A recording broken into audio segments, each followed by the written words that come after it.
आपको ये आश्वस्त करता हूँ कि बहुत जल्दी वो अपने घर वापस आएंगी। आपको भी लगता है? लगता नहीं, मैं आपको आश्वस्त कर रहा हूँ कि हम उनका घर हैं, हम उनका परिवार हैं। वो किन्हीं कारणों से हमसे नाराज होकर छोड़कर घर चली गई हैं, जल्दी लौटेंगी, अपने घर वापस आएंगी। तो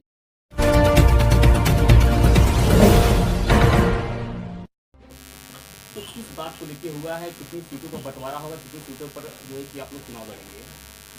देखिए, आपके दोनों सवालों का एक ही जवाब है कि हमारा गठबंधन सीटों के लिए नहीं हुआ है। हमारा गठबंधन एक बड़े उद्देश्य के लिए हुआ है।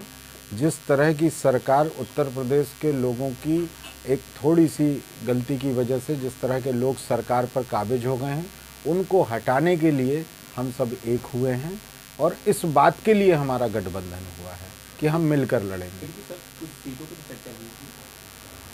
अभी सीटों पर ऐसी कोई चर्चा नहीं हुई, सीटों पर कोई चर्चा। अच्छा, डॉक्टर सूर्यलाल पटेल जी की कर्मभूमि रही है मड़ियाहू विधानसभा जी, तो इसको लेकर आप लोग क्या राय बनाए हैं कि अगर गठबंधन में अगर बातें चलेंगी सीटों की तो क्या फोकस होगा मड़ियाहू को लेकर? नहीं, मैं ऐसे एक विधानसभा को लेकर अभी आपको नहीं कह पाऊँगा, लेकिन हाँ ये बात है कि हमें इस बात का एहसास है कि जौनपुर हमारे लिए महत्वपूर्ण भी है। जौनपुर से हमारा दिल का भी रिश्ता है और जौनपुर में हमारे कार्यकर्ता भी बहुत समर्पित और बहुत मजबूत हैं, तो उनकी भावनाओं के अनुरूप पार्टी यहाँ निर्णय लेगी। आपको क्या लगता है समाजवादी पार्टी और अपना दल कमेरावाद जी जो गठबंधन है 2022 में सरकार बनाने में सफल होंगे, और अगर होंगे तो कितनी सीटें आने की संभावना लग रही है जो अभी का माहौल जो है?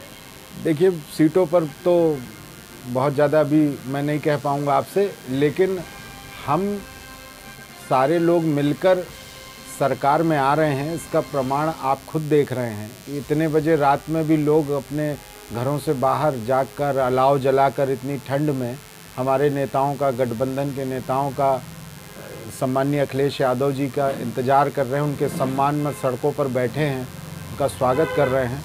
और हमें तो लोग सीधे मिलकर ये आश्वासन दे रहे हैं, ये हमको प्रॉमिस कर रहे हैं कि आप चिंता मत करिए, इस बार सरकार आपकी होगी और इस बार मुख्यमंत्री अखिलेश यादव जी होंगे। जनता कयास लगाई है कि अगर गठबंधन में सीटें जो मिलती हैं, अगर तो फिर जो है कि माता कृष्णा पटेल जी की सीट से चुनाव लड़ेंगी, साथ ही साथ पल्लवी पटेल जी की पसंदीदा सीट कौन सी होगी? देखिए, जो मुख्य होती हैं सर, हमारी पार्टी की राष्ट्रीय अध्यक्ष और पटेल समाज उन्हें अपनी राजमाता के तौर पर मानता है और इसलिए उनका चुनाव लड़ने का निर्णय जो है वो स्वयं और पार्टी करेगी। उस पर मेरे अकेले का वक्तव्य पूर्ण नहीं होगा, इसलिए मैं चाहता हूं कि इस सवाल को मेरे लिए छोड़ दें।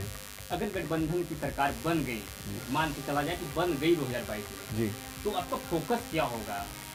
कमेरावादी पार्टी? हमारा फोकस होगा, हम मूलतः गांव, गरीब, किसान, पिछड़ों की, किसानों की पार्टी हैं, कमेरा समाज की पार्टी हैं। हमारी सारी मांगें, हमारी सारे मुद्दे वो मुद्दे हैं जो उस मेहनतकश इंसान की ज़िंदगी को और आसान बनाते हों। जो आदमी अपने श्रम से पूंजी का सृजन करता है और उसके पसीने, उसकी मेहनत और उसकी श्रम की कमाई को कोई लूट कर धनाढ्य बन जाता है। कयास लगाए जा रहे, चर्चाएं भी हैं कि कहीं न कहीं अनुप्रिया पटेल की गठबंधन में आ सकती थी, कितनी सच्चाई है?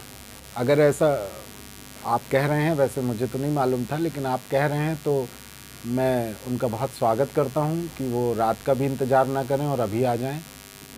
और आपको ये आश्वस्त करता हूं कि बहुत जल्दी वो अपने घर वापस आएंगी। आपको भी लगता है? लगता नहीं, मैं आपको आश्वस्त कर रहा हूं कि हम उनका घर हैं, हम उनका परिवार हैं। वो किन्हीं कारणों से हमसे नाराज़ होकर छोड़कर घर चली गई हैं, जल्दी लौटेंगी, अपने घर वापस आएंगी। अब वो उस समय को सन में और अंकों में मत बांधिए, लेकिन मेरा उनका रिश्ता इतना खूबसूरत और रेशम की तरह मुलायम है, इससे ज़्यादा मुझसे कुछ बुलवाइए मत। बस मैं ये कह रहा हूँ, बहुत जल्दी वो अपने घर वापस आएंगी। धन्यवाद। बहुत